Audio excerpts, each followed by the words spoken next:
Magic Johnson visits his old neighborhood and finds his childhood home burned to the ground. Before we get into the story, comment below where in the world you are watching from today, and if you like this story, don't forget to subscribe. Magic Johnson stepped off the black SUV and looked around the block where he'd learned to dribble. The air smelled like burnt rubber and smoke, even though the fire had happened weeks ago. He didn't bring cameras. He didn't want a photo op. This visit wasn't for anyone but him. He walked across the cracked pavement, his shoes crunching through ashes and shattered glass. All that remained of his childhood home was a blackened foundation and a twisted mailbox still somehow standing. It leaned to one side like it wanted to fall but hadn't yet decided how. He knelt down, brushing soot off a patch of scorched cement. His fingers stopped on something warped and soft. He pulled it up carefully. It was a photo. The edges were melted, but the center was still visible. A boy, him, stood in front of the porch, clutching a basketball.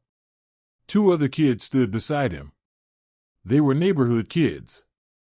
One of them, he remembered, had joined the army. The other had vanished before high school ended.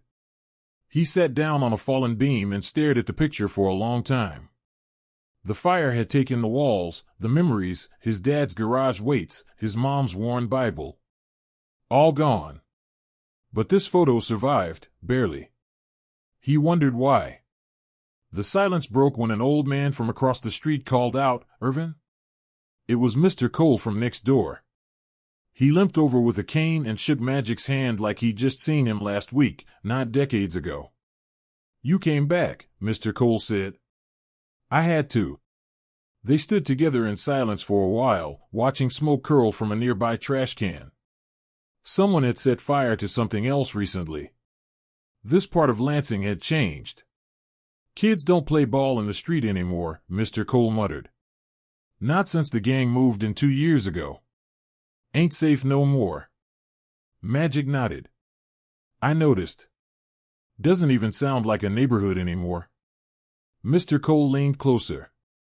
"You gonna fix it?" "I don't know yet," Magic said quietly. "I thought maybe I'd just visit. But now—" He trailed off as a car sped by with music blasting. A kid, maybe 15, stared him down from the passenger seat before the car disappeared around the corner. Mr. Cole sighed. "They don't care who you are, Irvin. Not anymore." Magic stood. "Maybe they don't. But I still care who they are." That night he checked into a budget motel, the kind where the front desk has bulletproof glass. He didn't call anyone. He didn't go on social media. He lay on the hard mattress, the photo resting on his chest. His mind wandered to his dad yelling at him to come inside when the streetlights flickered on. His mom's voice singing along to Motown while cooking Sunday dinner. Games of HORSE in the driveway. Every brick of that house had been soaked in memory. Now it was gone. He pulled out a notepad from his duffel bag and wrote 2 words. "Build something." The next morning, Magic visited City Hall. He asked to see a map of the lots in the neighborhood. The woman at the counter glanced up, did a double take, then gawked. "Are you?" "Yeah." "Wow. Sorry. What did you need?" "I want to know who owns 212 Henry Street." She checked. It was city-owned after the fire. Just sold last week. Private buyer. Who? She glanced at her screen. EdgePoint Development Group. Magic frowned. That name sounded like it belonged in Beverly Hills, not Lansing. He asked for the address on file. It was a real estate office in Detroit. By noon, Magic was back in his SUV, driving toward the edge of town. He stopped at a small diner he used to go to as a kid. Inside, it looked almost the same, except emptier. A waitress named Rita recognized him instantly. "Irvin Johnson? My God, I haven't seen you since '83. They talked. He told her about the fire. She told him about her son, who had just gotten out of prison. They didn't talk about basketball. They talked about life, how hard things had gotten in Lansing, how much everyone pretended not to care anymore. Before leaving, he left $100 tip and slid a napkin across the counter. On it, "Would you be willing to help feed some kids for free if I gave you the budget?" She stared at it, then nodded. "If it's you asking, yeah." He smiled. "Thanks. I'll be in touch." Later that day, he visited the site again. This time he stood in the middle of the rubble and closed his eyes. In his mind, he could hear the bounce of a ball on pavement, the thud of his first dunk on a homemade hoop, the cheers from a small crowd of neighbors watching from their porches. He opened his eyes. The lot was silent. A boy was watching him from across the street, leaning on a bike with one wheel too small. He was maybe 16, wearing a hoodie and too much attitude. "You Magic Johnson?" "Used to be." The boy stared. "What you doing here?" "Looking around. Trying to remember." The boy shrugged. "Ain't much to remember. Whole street's dead." Magic walked toward him slowly. "What's your name?" "Marcus." "You play?" The boy scoffed. "Nah. Ain't no courts left that ain't cracked." Magic nodded. "That's true." Marcus looked him up and down. "You gonna buy the lot?" "Trying to." "What for?" Magic smiled. "To make sure somebody else gets a chance." The boy didn't reply. He just rode off without saying goodbye. But Magic saw it. He looked back once. That night, Magic called his lawyer. "I want to make an offer on the land. I don't care what it takes. I'm not letting Edgepoint have it." And in that moment, the fire that destroyed his home became something else. Fuel. The next morning, Magic stood outside Edgepoint Development Group's Detroit office. It was a glossy building with tinted windows and fake potted plants flanking the door. The receptionist barely looked up when he entered. "I'm here to speak with someone about the Henry Street lot in Lansing." "Do you have an appointment?" "No." She gave him a practiced smile. "Then I'm afraid."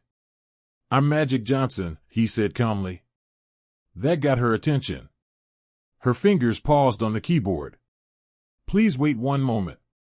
A few minutes later, a man in a tight suit and shiny shoes walked in. "Mr. Johnson. I'm Darren Mathis, Acquisitions Manager. Heard you were asking about one of our recent purchases. I want to buy it." "Funny thing. We just bought it." "I know. I'm offering double." Darren smiled thinly. "It's not about the money. We have plans. Mixed-use buildings, retail. You know how it is. Revitalization. By pushing people out?" Magic asked. "It's a business, Mr. Johnson. You know that. I know what happens when people with no roots start digging up neighborhoods they never lived in." Darren's face tightened. "It's a done deal. You're welcome to bid on the next project."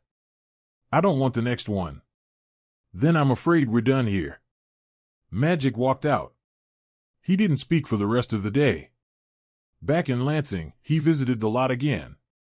This time he didn't just stare, he paced it out, made notes, took pictures. A blueprint was forming in his head. That evening, Marcus showed up again, this time without the bike. He sat on a broken curb while Magic measured a section with a tape he'd borrowed from a hardware store. "You serious about doing something here?" Marcus asked. "Dead serious. Even though they said no?" "Especially because they said no." Marcus watched him for a long moment. "You don't know what it's like now." "I know enough." "No, you don't," Marcus said. "Cops don't come. Schools are jokes. People don't play ball, they sell weed or get jumped. My cousin got shot outside his apartment last week. And he wasn't even in a gang." Magic stopped measuring and looked at him. "Then maybe a court's not the worst idea." Marcus looked down at his hands. "No one's gonna care." "I care." Marcus shook his head. "You won't last." People come back, do their little event, smile for a picture, then leave. Always the same. Magic walked over and handed him the photo he'd found in the rubble. This house used to stand right here. That's me. That's where I started. I'm not leaving. Marcus stared at the photo, then at Magic. You gonna build a gym? Something better. A place where you don't have to be scared. Somewhere to learn more than just a crossover. You think a basketball's gonna fix this place? No. But it's a start. Marcus stood. If I help, you gotta promise not to quit. I don't quit. Good, he said, walking away. I'll be back tomorrow. Word spread fast. Within days, Magic had kids showing up after school. Not to play, they just watched him clean the lot. Some stayed to help. They brought brooms, gloves, trash bags. One girl brought her dad's toolbox. Rita from the diner showed up with sandwiches. Told you I'd help, she said, handing out food to kids who hadn't had lunch. She stayed all afternoon, passing out water and asking questions. The kids liked her. A week in, Magic set up a temporary hoop. It was crooked, the net was frayed, but the ball bounced like it used to. He ran drills. Footwork. Layups. Some of the boys laughed at first, but then they tried, and they kept trying. Marcus didn't laugh. He took it seriously. He stayed behind after the others left. I want to get out, he told Magic one night. I don't mean just the neighborhood. I mean all of it. You can. Marcus wiped sweat from his face. Not without help. I got you. The following morning, Magic held a press conference. Local media came. Some national ones, too.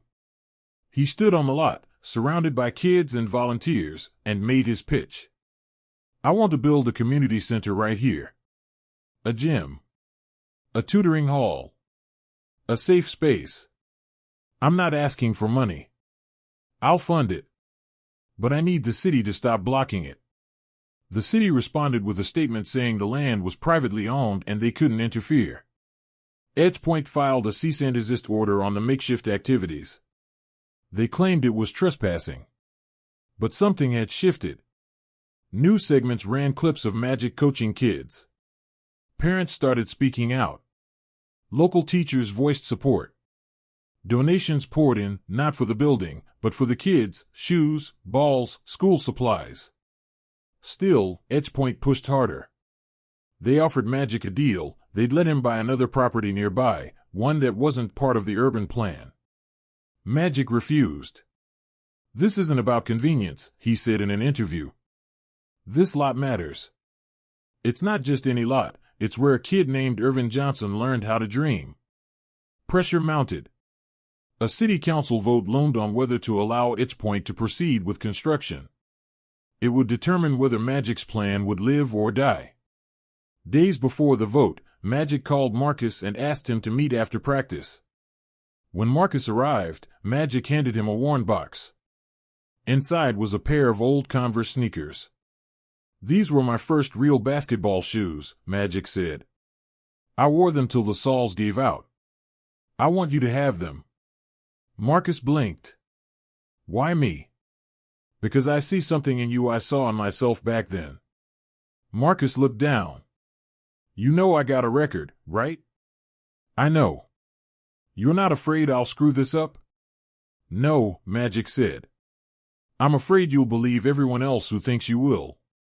Marcus didn't say anything, but he didn't leave either. That night, Magic walked back to the motel and looked out over the lot. It was no longer just rubble. It was starting to look like hope. Kids were beginning to smile. Parents were starting to ask questions. Strangers were offering support. And through it all, Magic knew one thing: no matter how many zeros were on Edgepoint's checkbook, they didn't have what he had. They didn't have a reason. They didn't have roots. And they didn't have Marcus. Not anymore. 3 days before the city council vote, Magic stood outside the courthouse watching the kids shoot hoops in the lot. The temporary rim had been patched up with duct tape. Someone had painted a faded white line for a free throw mark. It wasn't much, but it was something. Marcus was leading drills now. He wasn't just running them, he was commanding attention. The other teens looked at him differently. When he shouted instructions, they listened. When one of the younger kids got frustrated, he pulled him aside and encouraged him, just like Magic had done for him. Magic didn't say anything. He just watched. Later that day, news came in that Edgepoint had increased security on the lot overnight. A man in a security uniform showed up and told the kids they were trespassing. Magic arrived within minutes. "They're with me," he said calmly. The guard looked uneasy. "I'm just doing my job, sir." "And I'm doing mine," Magic replied, walking past him and placing a ball in the hands of a nervous boy who'd dropped it. "Let me know if your boss wants to come tell me in person." The guard backed off. That night, Magic met with a local lawyer named Janet Boyd, who'd offered pro bono help.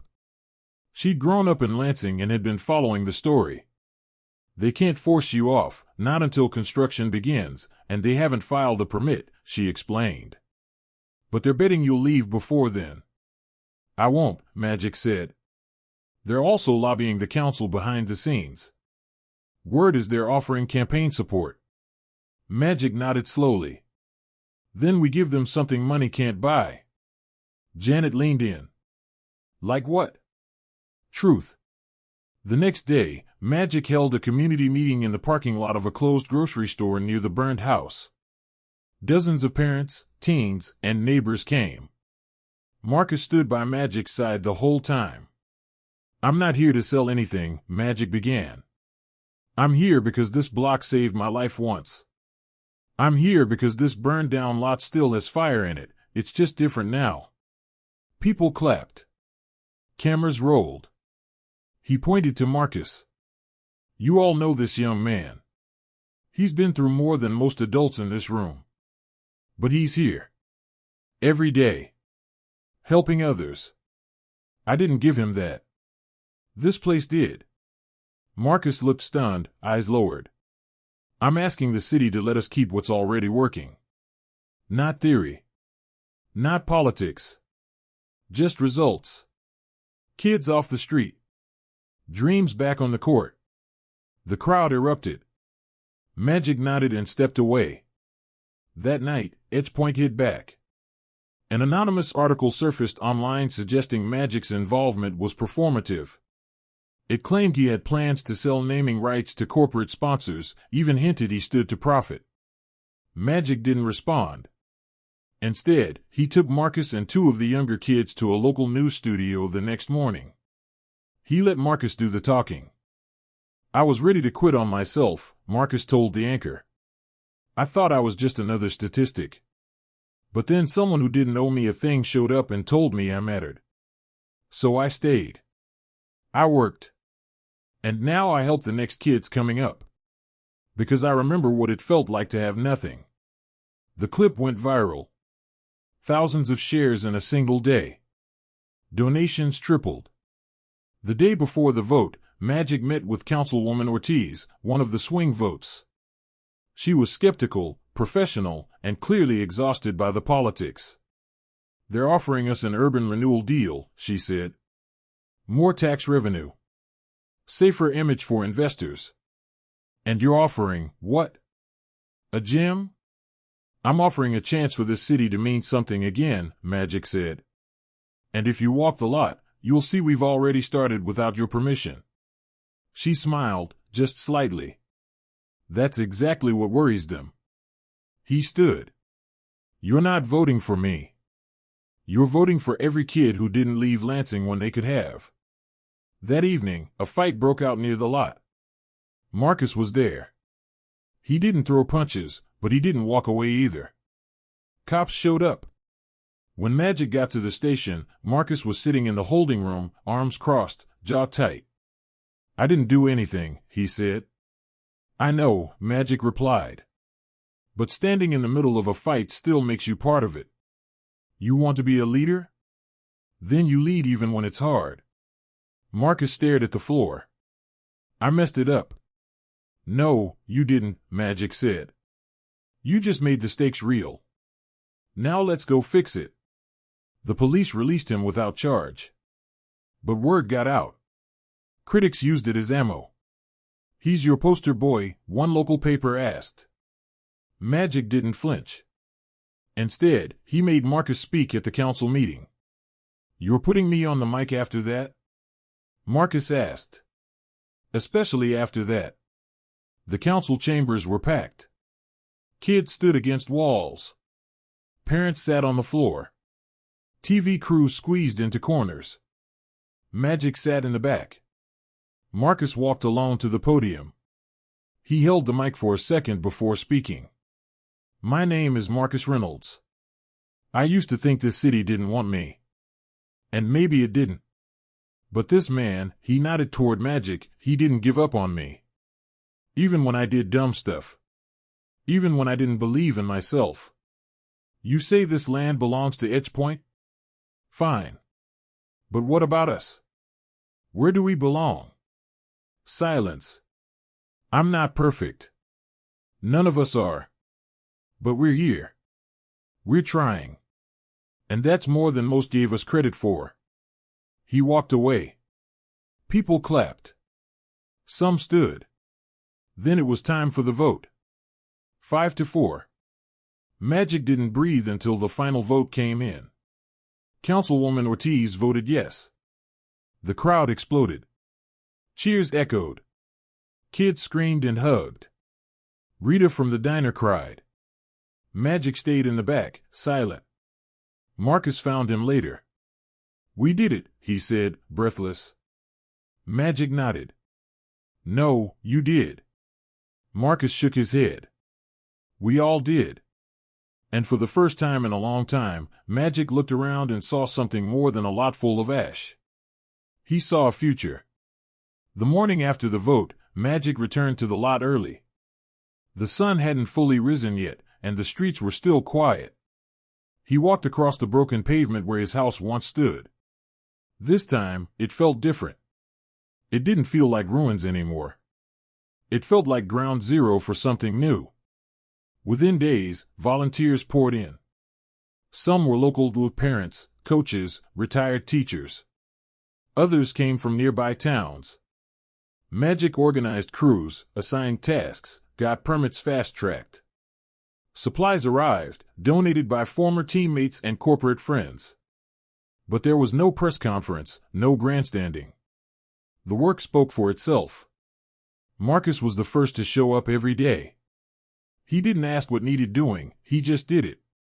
He swept, painted, hauled boards, and helped younger kids stay focused. Magic gave him more responsibility with each passing day. Eventually, Marcus ran the schedule for youth drills and managed the donated equipment. One afternoon, while clearing debris near the old shed foundation, a group of boys uncovered a rusted piece of metal shaped like a hoop bracket. They brought it to Magic, who smiled. That was nailed above my bedroom window, he said. First shot I ever took hit the side of the house. He kept it. Hung it on the fence as a reminder. As construction began, Edgepoint didn't stay quiet. They filed legal appeals, tried to freeze permits, and even sent letters threatening to sue over loss of opportunity. None of it worked. Public support was too strong. The mayor eventually sided with Magic after polls showed overwhelming backing from city residents. But just as progress took hold, tragedy struck. One evening, as kids were wrapping up drills, a fight broke out a few blocks away. Gunfire echoed through the neighborhood. Everyone hit the ground. It wasn't at the center, but close enough to shake everyone. One of the boys, 12-year-old Eli, caught a stray bullet in the leg while biking home. He survived, but barely. At the hospital, Magic sat beside Eli's bed. The boy was pale but conscious. His mother clutched Magic's hand and whispered, "Please don't stop. Don't let this be for nothing." That night, Magic called a team meeting. Marcus, Rita, Janet the lawyer, and a few others sat with him in a small room above the diner. "This is what we're fighting," Magic said. "It's not just about basketball. It's about giving them somewhere else to be. Somewhere safe. That bullet didn't just hit Eli. It hit every one of us. Marcus looked shaken. It could have been me, he said. Or one of the little ones. We can't protect them from everything, Rita said. But we can give them something. Janet leaned forward. The city's watching. If we pull back now, they'll say we were just another headline. Magic nodded. Then we push harder. They organized late-night programs, safe hangouts, study halls, game nights. Off-duty officers volunteered to keep watch outside. Former gang members who'd turned their lives around came to speak. They didn't sugarcoat it. They told the kids exactly what would happen if they made the wrong choice. It hit harder than any motivational speech ever could. Marcus started mentoring the younger boys one-on-one. He noticed things others didn't. Who needed food? Who needed shoes? Who didn't have a ride home? He wasn't perfect, but he cared, and they felt it. At school, teachers reported improvements in attendance from kids involved in the program. Detentions dropped. Even the principal stopped by the site one day, curious to see what was going on. Magic welcomed him in and gave him a tour. The gym wasn't finished yet, but the shell was up. Concrete floor poured. Framework for classrooms in progress. You know, the principal said, this might actually work. Magic smiled. It already is. But then came the next twist. A city inspector flagged a code violation, something about load-bearing beams not matching the original blueprint. Construction was ordered to halt until it was reviewed. Magic knew it wasn't a coincidence. They're trying to stall us, Janet said. Probably pressure from Edgepoint. If we can't finish in time, momentum dies. Magic looked at the building, still raw and unfinished. Then we find a way around it. Janet made calls. Magic called in favors. By the next day, structural engineers from a Detroit nonprofit came down and re-inspected the site. They cleared it, on the record, under oath. The work resumed. The kids returned. Hammering, painting, music, laughter. One by one, the pieces came together. Then, a surprise. A package arrived for Marcus. No name, just an old return address in Indiana. Inside was a brand new pair of Jordans and a note. I saw the clip of you speaking. You remind me of a younger me. Stay on the path. MJ. Marcus stood speechless, holding the shoes. Magic smiled, clapped him on the shoulder. Told you people are watching. A week later, Magic brought in a few old friends for a surprise scrimmage, former NBA players who ran drills, played pickup games, signed jerseys. The kids lit up. It wasn't about celebrity. It was about connection. About proof that dreams could start on a cracked sidewalk and still lead somewhere real. The final stretch of construction began. Paint on the walls. Court lines drawn. Bleachers installed. A small trophy case was mounted in the front entrance. Inside, Magic placed a melted photo, now in a thick glass frame. It sat alone, unpolished, but powerful. This is where it started, he told the volunteers. And it's where the next generation starts, too. He didn't name the gym after himself. It was Marcus's idea. Call it the foundation, he said. Because it's what holds everything else up. And Magic agreed. As the opening day neared, the entire block buzzed with energy. Local news came by daily. Volunteers finished final details. Parents brought homemade food for the event. Local barbers gave free cuts to the kids. The night before the ribbon cutting, Magic stood in the empty court. The lights were on. The walls gleamed.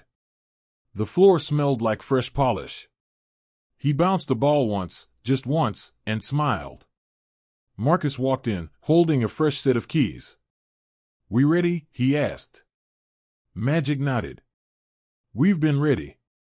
They stood there in silence for a moment, two kids from the same streets, separated by generations but bound by something deeper. Not just a game. Not just a dream. A promise. Opening day began before the sun came up. People were already gathering outside the foundation, bundled in coats, some holding coffee, others just trying to find a good spot. Kids clutched basketballs. Parents stood behind them like they were about to watch their children take the first step into something better.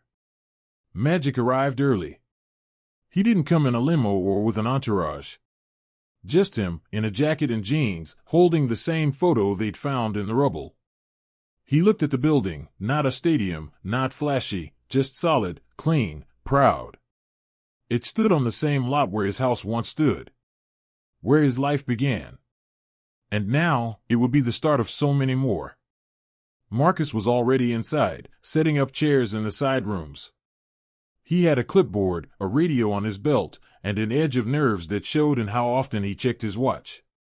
"You good?" Magic asked. "Trying to be," Marcus said. "Then you're already halfway there." By 9, the crowd had swelled. Former teammates arrived, but they didn't want spotlights. They stood off to the side, shaking hands, offering quiet support. The mayor came too, with less fanfare than expected. She didn't give a speech. Just nodded to Magic as if to say, "You win." Magic didn't speak right away.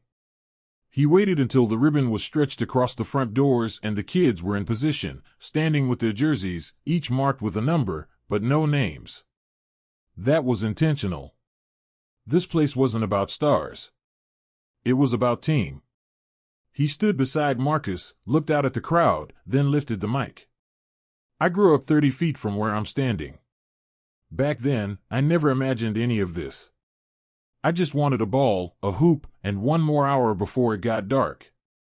But this," he gestured to the building, "this isn't about me. It's about what comes after." He held up the framed, melted photo. This was the only thing left after the fire. It reminded me why I came back. I came back because I owed this place more than a thank you. I owed it a future. Then he handed the scissors to Marcus. "You cut it." Marcus hesitated, eyes wide. But the crowd started chanting his name. Not Magic's, of Marcus's. He took the scissors and, with one quick slice, opened the doors to the new foundation. Cheers exploded. Kids surged forward. Inside, they raced to the court, dribbling, shouting, laughing. Others explored the side rooms, computer labs, tutoring halls, a small library filled with donated books. Magic didn't follow them right away. He stood at the entrance, watching. Not as a celebrity. Not as a legend. Just a man who kept a promise. Throughout the day, the building filled with energy. Parents signed up for volunteer hours. Local teachers partnered with the tutoring center. Retired players offered to coach weekend clinics. The mayor announced a scholarship fund to be managed through the foundation. And Magic matched it with his own money. At noon, a pickup game started. Magic played the first few minutes, passing more than shooting. Marcus took a corner three and drained it. The crowd roared like it was the NBA Finals. "You got it now," Magic said with a grin as he walked off the court. By late afternoon, news outlets broadcast live segments. A reporter asked Magic what the next step was. "Next," he said, "I'm staying for a while. There's still more to build." The sun dipped low. Lights inside the gym glowed warmly through the big windows. The bleachers stayed packed. People didn't want to leave. Outside, Marcus sat on the steps, drinking water and breathing in the cool evening air. Magic sat beside him. "You know," Marcus said, "this doesn't even feel real." "It is. I keep thinking something's gonna go wrong." "It won't. Because it's not just yours or mine. It's everyone's now." They sat in silence. Then Marcus asked, "You really staying?" Magic looked at him. "What do you think?" "I think, yeah." "You don't quit." "No. And now neither do you." Marcus smiled. "I won't." That night, after everyone left, Magic walked through the gym one last time. The floor was dusty, a few stray balls rolled into corners, but it was alive. It would stay alive. He stopped in the hallway near the front, where the photo was now mounted in the trophy case. Next to it, a new plaque had been added. Marcus's idea again. It read, "This place was built on what was lost, and what can never be taken." He touched the glass. Took one final breath. Then he turned off the lights. Years later, stories would be told about the gym that changed the city. Some would say it started with a burned-down house. Others would say it started with a kid who didn't believe in himself until someone else did. But the truth was simple. It started with a promise. And it ended in a new beginning.